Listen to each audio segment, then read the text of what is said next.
My brother's teenage daughter came to help out after my surgery. By week 2, she was wearing my wife's clothes, calling me daddy as a joke, and hiding meat in my vegan son's meals. The camera footage from the guest room still makes me sick. Okay, so this probably isn't going to be super polished. I'm literally typing this from my phone with one leg elevated and this weird pressure building behind my eyes that I can't tell if it's from the meds or the fact that nobody in my family seems to be reacting like any of this is weird. I'm 41, recovering from a knee surgery that was supposed to be no big deal, but turned into 6 weeks of crutches, ice packs, and me stuck mostly in bed while the world moves on without me. I work remote, or at least I used to, and my wife runs a small business, so when I came home from the hospital, we agreed we'd need help around the house. That's where my niece comes in. She's 17, just finished school. Between things, as my sister put it. My wife and I don't have kids, but we've always been the cool aunt and uncle who send concert tickets or new headphones on birthdays, that sort of thing. So when she offered to come stay for a few weeks and help out, it didn't seem like a red flag. First, I was even touched. She was sweet, made coffee without being asked, even helped my wife clean out the garage one afternoon. My sister gushed over text about how mature she was being.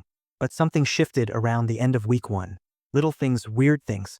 A towel left in our bedroom that I knew I didn't use. My wife's robe missing from the hook and then reappearing in the guest bathroom. One night, I was watching a movie on the couch and she came out of the guest room wearing one of my old hoodies and just stood there, watching me.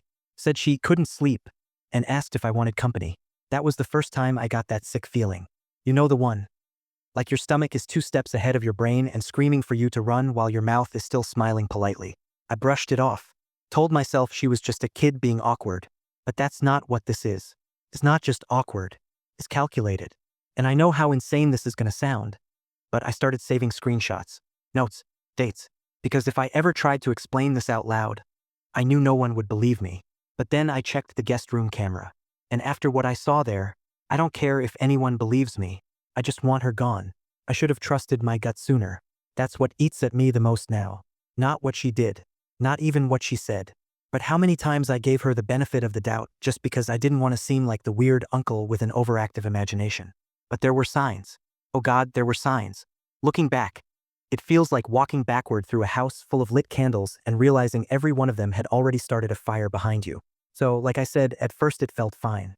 She was quiet, helpful, overly polite in that way where you think, wow, maybe Gen Z isn't as hopeless as people say. My wife even joked she was like a little house elf. Always cleaning, folding blankets, loading the dishwasher. But the thing about kindness? It gets unsettling real quick when it doesn't have boundaries. The first actual incident was small. Full story on channel, link below.